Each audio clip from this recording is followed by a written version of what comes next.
what up, Long Beach? Welcome back to another episode of Long Beach Sports Talk here, presented by the Press Telegram and Gazette newspapers, brought to you by Naples Rib Company, the best ribs anywhere, and a happy Halloween to you and yours. Be safe out there tonight, Thursday, and throughout the weekend as you put on your favorite costume and party down. We are a coven today, bringing you all of the local sports news and talk. I am JJ Fiddler to my right. I'm Mike Gardamasio. Directly in front of me in both of my hands is my 3-month, almost 4-month-old son Vincent. And to our right, I'm Tyler Hendrickson. Some call that a problem, but I call it a gift. And I am excited for all the candy that Mike has right now. Mike has a lot of candy right now. A lot of candy going to be handed out tonight and this weekend, obviously. I want to see what the good sports costumes are. Every year there's sports stories, both on and off the field, that end up being really solid costumes that could win you some contests around the city. Well, I already have a great idea, and it's inspired by the Lake Show, who I'm repping hard today. Of course, why not? Put on a Laker jersey, any jersey in particular. Keep in mind that when people are listening to this, it might be after we lose by 40 to the Warriors. I would have taken 1-1 on Friday. No, for sure. Yeah, I'm just saying. I'd just like to throw a public service announcement that we're recording on Wednesday, when we should all be repping the Lakers super hard. Yeah, without question. So you just grab a couple of pieces of wood and tape them to your side, and then go as the Lakers bench. And you are the most popular person in the Southland, allegedly. I like it. I like it. You could stick local. You could wear an Adrian Gonzalez jersey and wear Mickey Mouse ears. There it is. Which I like. You could even go newsworthy, like wear a Cardinals jersey and then put a small Red Sox in a baby Bjorn in front of you. So it's obstruction. You went to the Halloween party as obstruction. So I'm actually wearing a Halloween sports costume right now. I like to keep it local, so I'm wearing a Long Beach State football jersey and going as a zombie 49er, zombie football program right now, which I like. But my wife Shara and I have spent most of our time trying to come up with good sports costumes for Vincent. I don't know if you guys that's always a popular thing every year. When you have a kid, you notice it more. But people dressing their kids up as their favorite coach or their favorite player or whatever. Just send him as Darren Sproles. Yeah, that's good. We're trying to avoid doing blackface on the baby, though. You don't have to go blackface. Just put him in a jersey. Listen, I think people should send us a picture via our Twitter account of their good sports costume. Just sports. If you are wearing a sports costume this Halloween or this weekend, you've got to hit us up on Twitter, PT Gazette Sports, and send us a picture and we might just retweet it. Let's just retweet the funny ones or the best ones. If they're good, we will retweet it, and that'll be your endorsement, and you can get your followers. And if anyone dresses up like me and JJ, which did happen 2 years ago, you will get infinite retweets. I didn't want to bring that up, but yeah, that would be pretty cool. One year you need to grow a man's beard out, and I need to buy a stylish hat, which I don't have any of. And we need to go as each other. I don't have any nice hats, and you don't have any nice beards. But if we did, you got to let me know in like July that's the plan. Hey, listen, and you got to take me to wherever your haberdashery is. We've got a huge show coming up with a bunch of local sports, so stick with us. This is Long Beach Sports Talk, Press Telegram, Gazette newspapers, your home for local sports.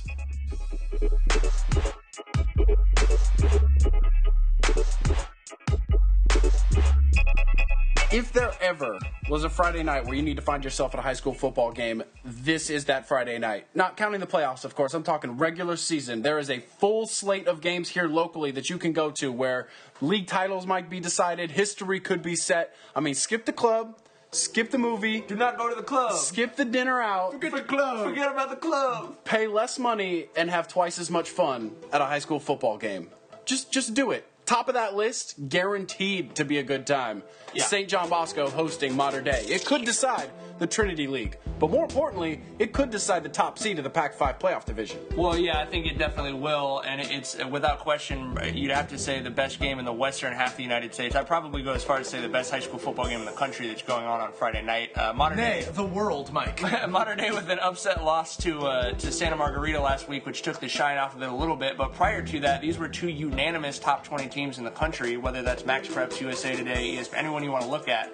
And it's still a huge, huge game between two teams that have only lost one game and trying to decide the league championship in probably the best league in the country. Yeah, we've heard rumors that they're going to try to get some more stands in there because that place is going to be packed. No doubt. Well, they started selling tickets before the Jay Serra game, did Bosco. So they know the turnout is going to be quite real. And Bosco beat that same Santa Margarita team 56-12.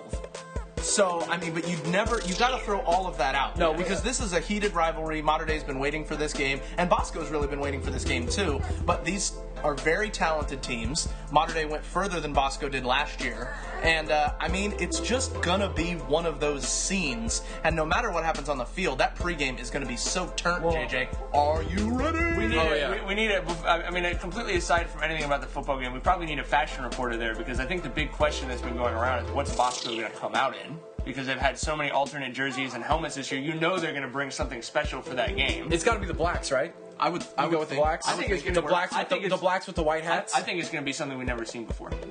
Ooh, out on a limb. I like gold? it. Hey, on the field, not counting the jerseys, I'm really curious to see these two defenses. Because, like you said, it could be the best game in the nation. I think these two defenses could be the best defenses in the nation. Well, I'm going to be honest with you, JJ. People really overlook how good that Bosco defense is. It's easy to focus on all the playmakers they have and the weapons on offense, and the fact that they score a lot of points and everything, considering they scored 75 against Crenshaw. But that starting defense is formidable. And so it's going to be tough for Mater Dei to move the ball. I mean, you saw what they did to Jay Serra.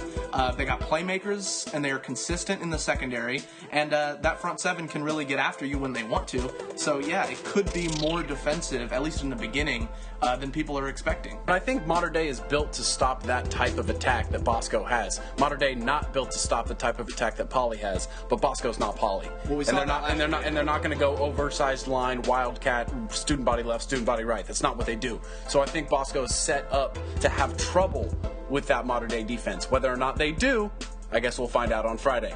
I think Tyler's probably is the expert on the second biggest game of the week, because that's probably going to decide the Trinity League title. As far as the Suburban League title, Norwalk La Mirada is sort of the game we've been circling all year, right? Yeah, that's where it's at in the burbs. That was what we were looking at. You know, La Mirada defending champions. They beat Norwalk last year, but the Matadores, I mean... The Matadores. Surprising loss to Mayfair. Give Mayfair credit for pulling that upset. And so now you look at a team that's really trying to recover. They lost junior quarterback Kevin Dillman with some injuries, so not expecting him to play. And the Lancers have just been rolling over everybody. I mean, they are mowing down the Suburban League and all the other competition. They are undefeated, along with Bosco, the only undefeated teams that we're covering right now. And so, I mean, are they really just going to go to La Mirada and take their lunch? Because honestly, with the way that the season's results have gone, that's what it looks like. But, La Mirada still has a lot of talented players over there. Well, La Mirada head coach Mike Machete told Aram of our sister paper, the San Gabriel Valley Tribune, he thinks Norwalk is the best team in the history of the Suburban League. So certainly a team that is going to be tough to deal with, even at the Matadores' field. So we're excited to see how that one goes. But man, Norwalk is on quite a roll right now. It's worth noting that that Matadores defense struggled in the first half to stop the Cerritos running attack. Similar schematic-wise to what Norwalk's going to do to you. Norwalk does it a lot better. So they're going to have to figure out in this past week how to stop that because the Lancers have just been running hog wild on everybody. Well, it's not easy to stop that. It's also not easy to score against the Long Beach Poly Jackrabbits defense if you're a Moore League team. It's been literally impossible. Matter of fact, it's been literally impossible. Thank you for finishing my sandwich. Well, so I think that, truthfully, that's sort of the thing everyone now starts to look at more than, okay, this is another league championship game. If Poly beats Milliken because everyone else has multiple losses, beating Milliken would clinch them the Moore League title, another Moore League title for the Jackrabbits. Not that much drama in that, because that's obviously what everyone expected before the first day of practice even started.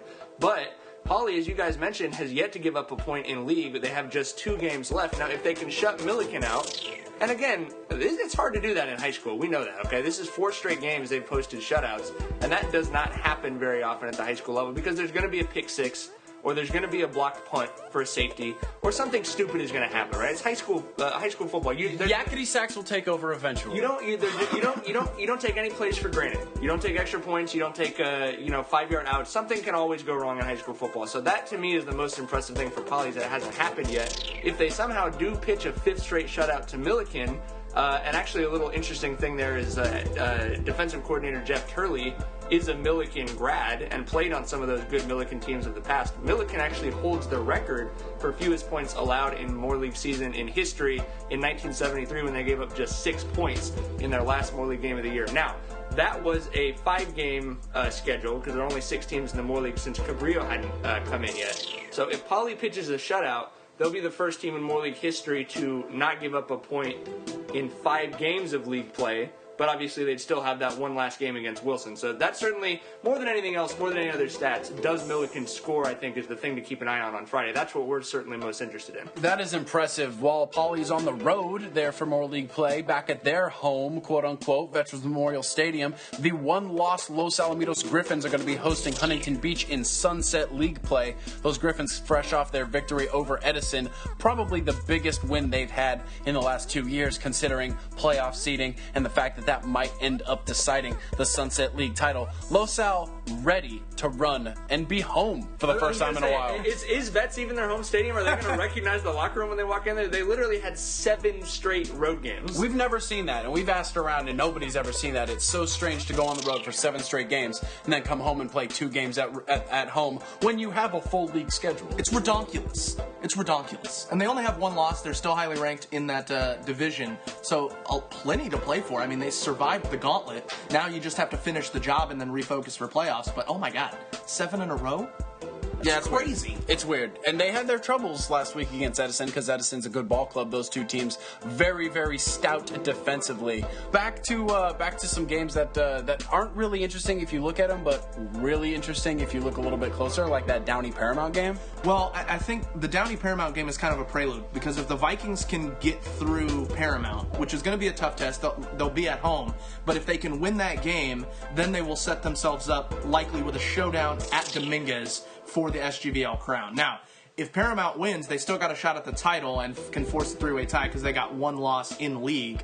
But everybody's kind of waiting for that Downey-Dominguez game, which is next week. That's kind of the crown jewel of next week's schedule in many ways. And those teams look that they'll be 4-0 in league, and then that'll decide that championship, and that will be a very exciting game, clash of styles. But Paramount, they've been playing well, and they have a chance to spoil that party a little bit. Paramount's got something to say about that undefeated, because certainly they have been on a little bit of a roll. Offensive coordinator and friend of the show, Calvin Bryant, was able to put in that pistol after running some other sets a little bit earlier in the year that were unsuccessful, and every week they've looked a little bit better offensively, not counting that week against Dominguez that we saw and have a video of up on the site. Well, Paramount has increased their scoring in all 3 of their SGVL games, so they want that trend to continue. They scored 42 points last week. If they can score in the 40s or 50s, obviously they're in good shape. They don't necessarily want to play that kind of game, but we'll see if they can go to Downey and get a huge win and keep themselves in the title hunt. Speaking of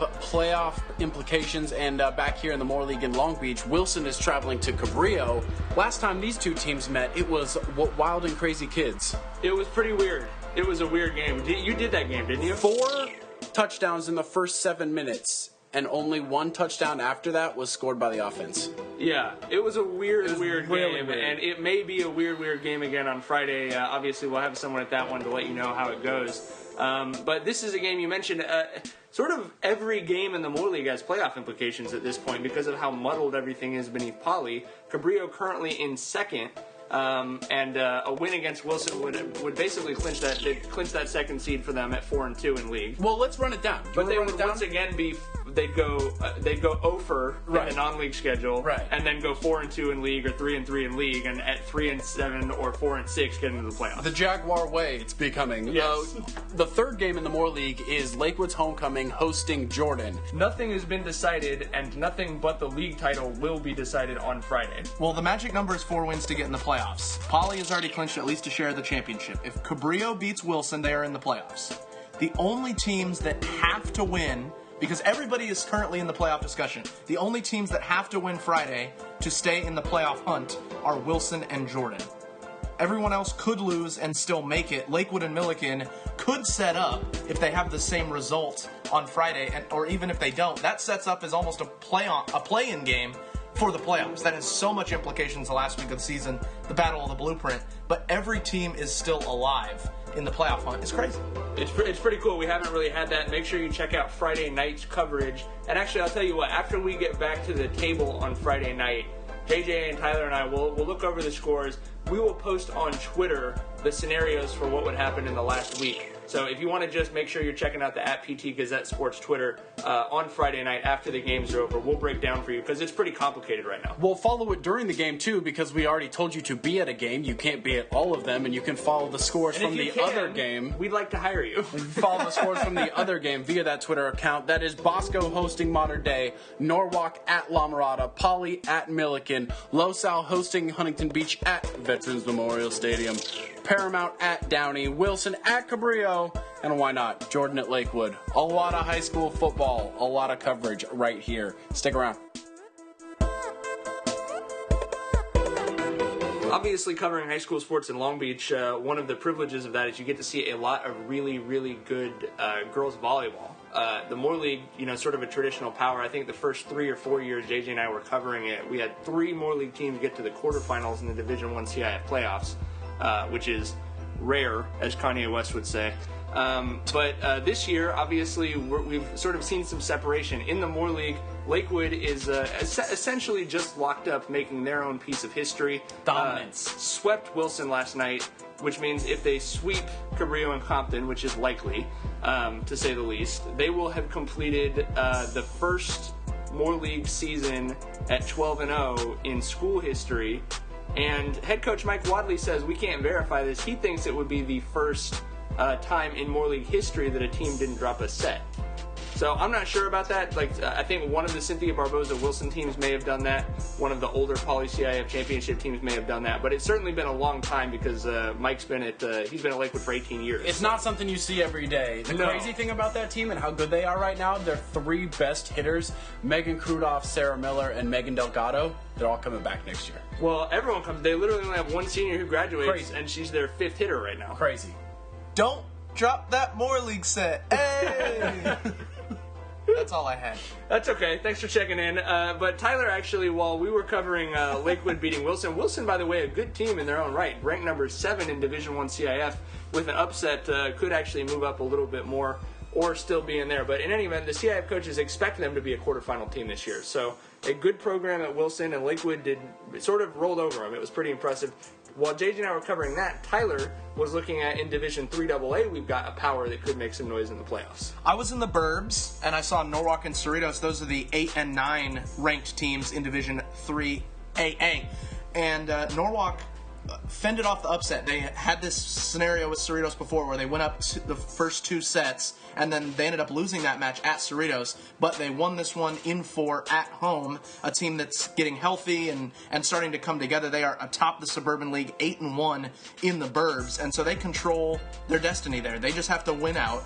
They have one big test on Monday against La Mirada. If they win that, they're clear. Mayfair's right behind them, 7-2. Cerritos is still there, going to fight for second place. They play Mayfair, and obviously La Mirada. As those teams go, Norwalk is 8, Cerritos is 9, Mayfair 10, and then La Mirada kind of receiving votes right there on the cusp. So those teams are very even, but right now it looks like the Lancers are the best team, and they're going to win that league. Well, we always say when it's close in the leagues, they usually don't have a team go very deep in the playoffs, but I think Suburban League Girls Volleyball this year will buck that trend, and a very close league season will turn into some playoff success for those teams. Well, they're going to be battle-tested, and I think specifically because of how their season has gone, that they're peaking at the right time now, and they got their full complement of players. I think that's what makes the difference. It depends on how the season goes, and there's reason that they weren't as dominant earlier. You can check out those highlight videos at gazettesports.com and presstelegram.com/sports. And also, you can go to a very good game. Halloween night, Los Alamitos hosting Newport Harbor. Again, another game that could decide a league title.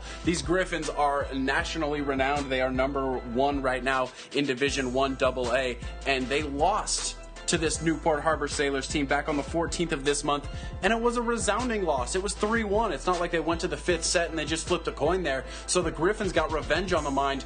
It's Halloween night in the Griffin gym. You know that 7th man is just going to be wild in the street, so it'll be a scene at Los Alamitos High School. 7th woman, JJ. Sorry. God. So we've, in addition to those teams down in the lower divisions, we've got a couple of teams that are looking like they're going to make some playoff runs too, and we've enjoyed covering them. So we've got St. Anthony as number 6 6 in Division 4A, and they got the furthest they'd ever been last year in those playoffs. And then down in Division 5A, which is the lowest division in CIF, Avalon, out there on Catalina Island, ranked number 3.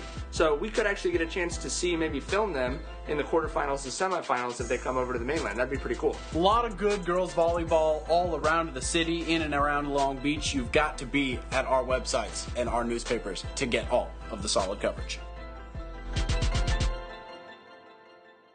Teammates and the relationships between them. It's been a storyline all over the place, including here in Long Beach. I mean, we've had the Wilson teammates having to recover after the situation with Milliken and forfeiting their game. I mean, even nationally, you've got Des Bryant in the relationship with his teammates, both on the field and on the sideline. And even girls golf and girls tennis here in Long Beach, specifically speaking about Wilson and Poly, which is funny because those are the two most historic schools in the city.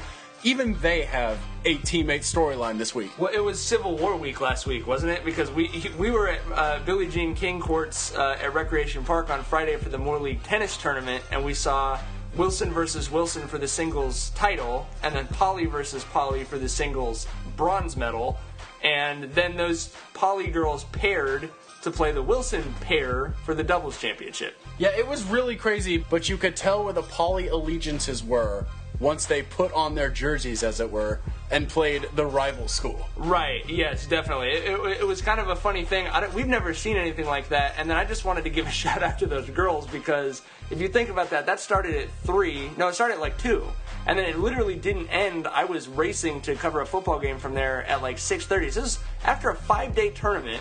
You cap that with 4.5 hours of championship play. That's pretty grueling for high school kids.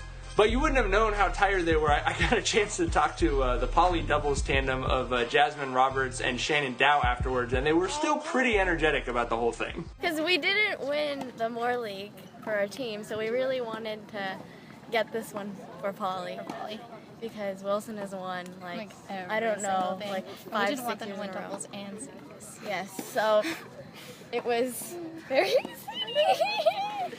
Just 2 days prior to that, we were at Skylinks Golf Course, where some other Wilson Bruins were playing against each other, actually. Elisa Arzaga, the senior, who had finished second 3 straight years in the Moore League individual tournament, her senior year trying to go get it finally and win the thing, has to take on her teammate, freshman Ali Morales, to try to fend her off down the stretch there. She was up by 5 on the back 9, but then an eagle by Morales on 15 makes that a 2-stroke lead, and it was tense down the stretch, but you couldn't tell it by the look on their faces or the quotes they gave us afterwards. It feels good to win, but I'm happy for Allie because she really pushed me to the end, literally.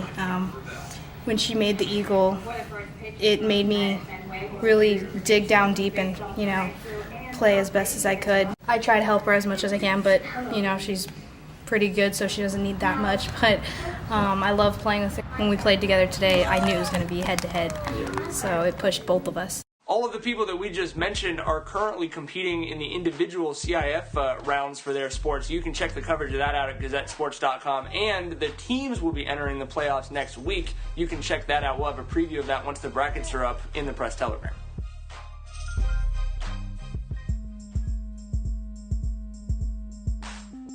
That's it. That's all. There ain't no more. Another episode of Long Beach Sports Talk in the books. A jam-packed week and weekend of local sports coming up. When is that not the case? Obviously in October, it's that much more enjoyable. We didn't even talk about Long Beach State, and there is a bunch of stories there. Matter of fact, we're going to have a wrap around the Press Telegram this weekend all about Long Beach State, so you have to check that out, as well as all of the local coverage on the websites and the video highlights and all of the other stuff. We've got some great photo galleries even.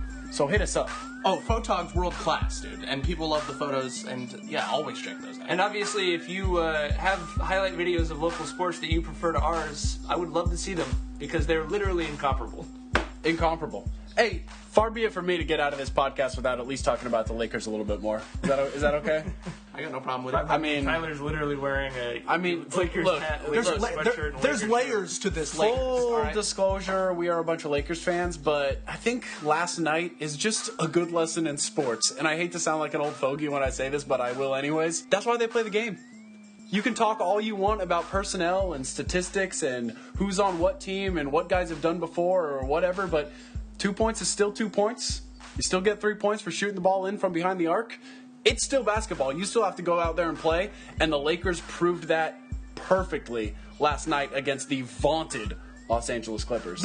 And the Archangels were wet last night. And if they can continue shooting like that, I mean, the Lakers are going to be all right. This is not going to continue. When Kobe comes back, the shots are not going to be distributed the way that they were distributed. And I don't know that the bench is going to see as many minutes. But I'm glad that the bench got to ride it out and finish that game. And they were electrifying. Look, I'm glad that the bench did too. If last year taught me anything, it's that in the middle of bad seasons, which don't get me wrong, I still think this is going to be a very bad season to be a Lakers fan. You seize on the game every month or two a month that you can really enjoy. And we could really enjoy that game. I got to be honest with you, I think the bigger story is the fact that Doc Rivers had the worst coaching debut maybe ever. I haven't seen a worse one. Certainly of like a highly anticipated one. It's the worst in a while. Overpaid, and look at those two groups of people or two groups before their marriage, right? Doc Rivers, pretty good NBA coach. I never thought much of him, but that's just me. And the Clippers, probably the highest rising stock in the NBA coming into this year, right? Yeah.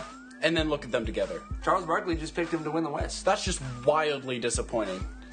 And for hilarious. Clipper fans. And hilarious. All 12 of them. I would say it was wildly hilarious to me, yes. Listen, let's get out of here. We got a big weekend coming up, like we said.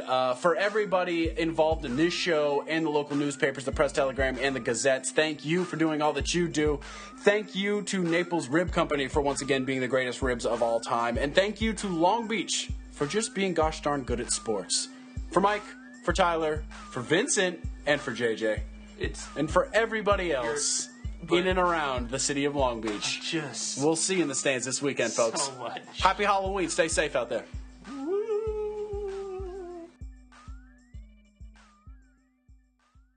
And now he's chewing on his fist again. See? Told you.